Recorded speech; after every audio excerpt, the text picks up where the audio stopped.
Oh my God. Oh my God. What is that? What is that? That is me. Appreciate the OOTD and the Totoro bag. Anyways, I was in Fort Worth for a week and I was getting bored at the hotel, so I thought I'd Google if there were any bookstores in the area. Lo and behold, I found one. It was a 10-minute walk, which turned into 20 because, of course, I had to take a detour because of construction. Of course, I get lost, but eventually I found it. Where is it? Where is it? There you go. There it is.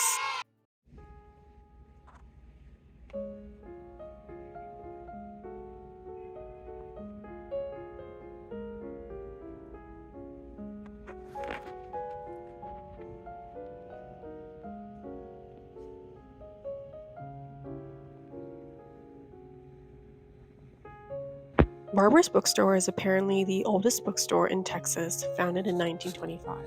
It's a cozy, shabby little thing full of not only a plethora of books, but also charming art pieces. At the front of the store, there were nonfiction and fiction books, all related to Texas. And then at the back, there were books on cooking, wildlife, American classics, books on sale, and much, much more. Okay, now for a little story time.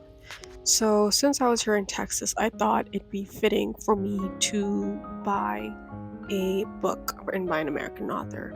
I didn't really want a Western or any of that sort, anything related to cowboys, even though I know I was in Texas. So, I was like, let me just get an American classic. The man who I presume was the owner, I asked him about, oh, where are your classics, American classics? I'm looking for anything by Steinbeck. He said, they're in the northwest side of the building. Because I had no idea what that meant. Okay, I'm not good with directions. I don't have a freaking compass on me. I know landmarks, okay? I go to places using landmarks. So I don't want to look stupid. So I just went, okay. And I went in the wrong direction. Of course he noticed. Of course he got up to help me. And then, of course, I was embarrassed. So, anyways, I ended up buying two books, Grapes of Wrath and Essays by Du Bois.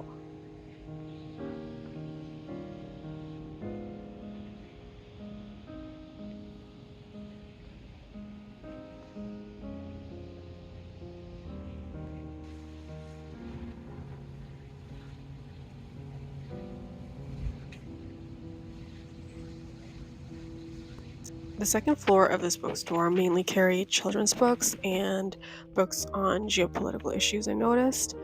And then again, walking up the stairs, you'll notice the wall is covered with art. Every inch to inch is covered in these beautiful paintings. I feel like more than the books, I want to take one of these home, but I wouldn't have been able to fit it in my carry on.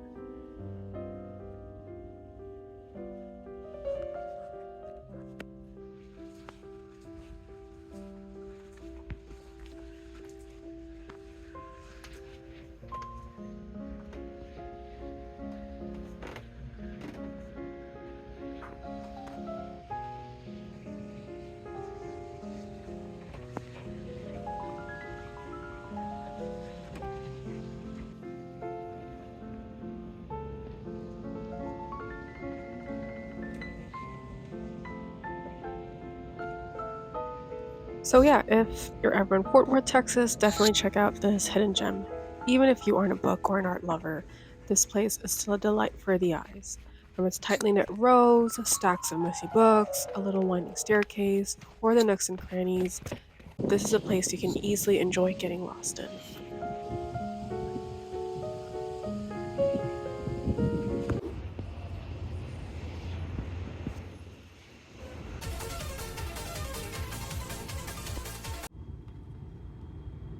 Salad time. Salad time.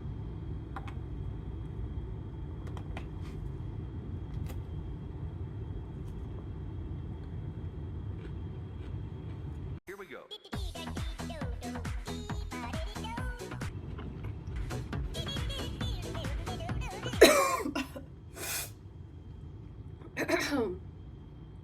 I just drank cold water and it's hurting my throat. It's hurting my throat now. But yeah. So I just got back from roaming the streets of Fort Worth and getting a little lost, and I'm getting lost a little bit in the bookstore too.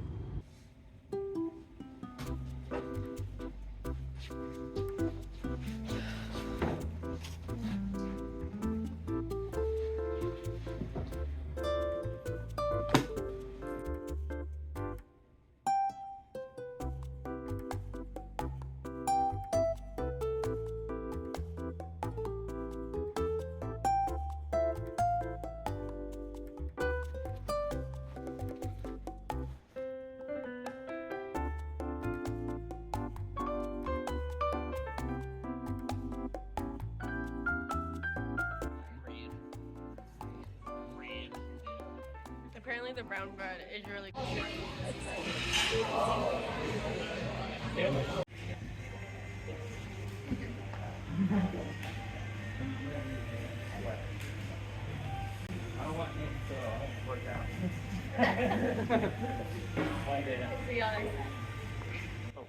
No, you're good, you're good.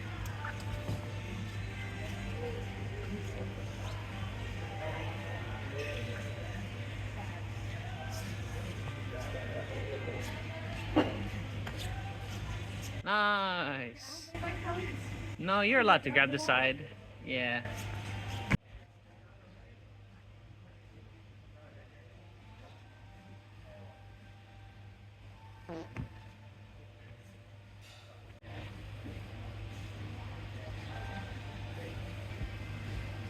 No, you used the left. There you go. Yeah, you held on to it and then got both. Yeah. Yeah, yeah.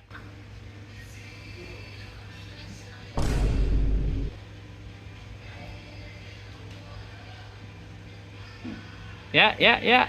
Let's go. A bit of a reading update. I have been currently reading this collection of 3 novellas by D.H. Lawrence. I picked this up because of the cover. Like, look how beautiful that is. So earthy, so brown. I love this like color scheme. It's gorgeous. Anyways, the 3 stories are The Fox, The Captain's Doll, The Ladybird. And so far I've only finished The Fox and a third of a way through The Captain's Doll.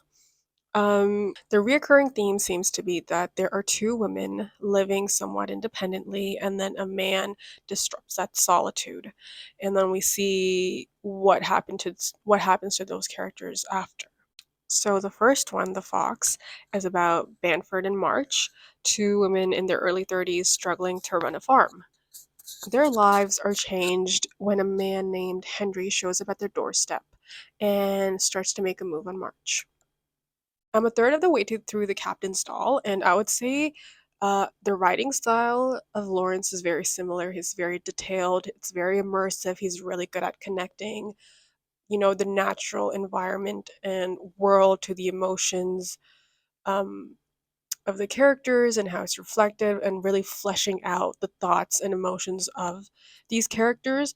But you can see a tone shift. Like The Fox is more eerie, it's a little bit more dark, it's a little bit you know, has a little more element of suspense versus the second one is a little bit, more dramatic. It's funny. For me, it's a lot more entertaining. And that is because the second one takes place, uh, I believe, during what's in occupied Germany. So we have 2 women, one's a countess, one's a baroness, and they are running an embroidery and doll store.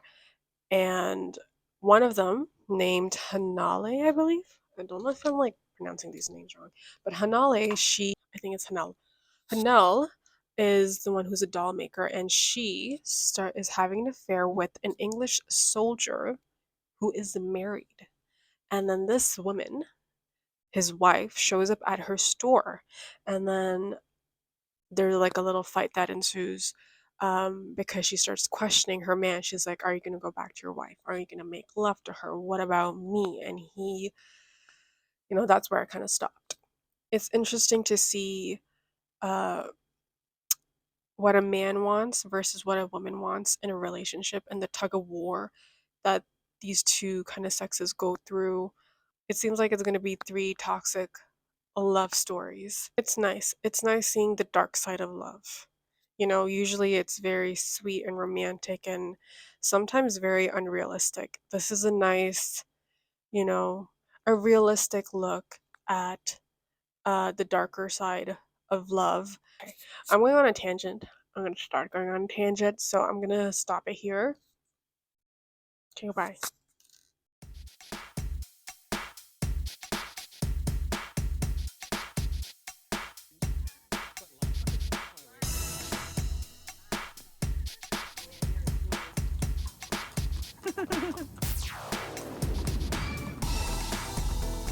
Hey.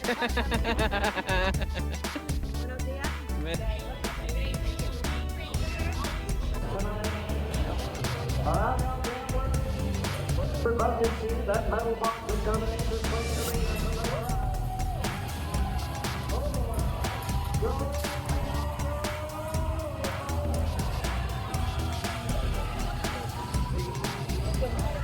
unfortunately, for Jose tonight, it's a no score.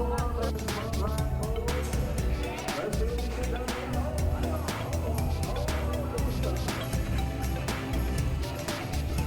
The unfolding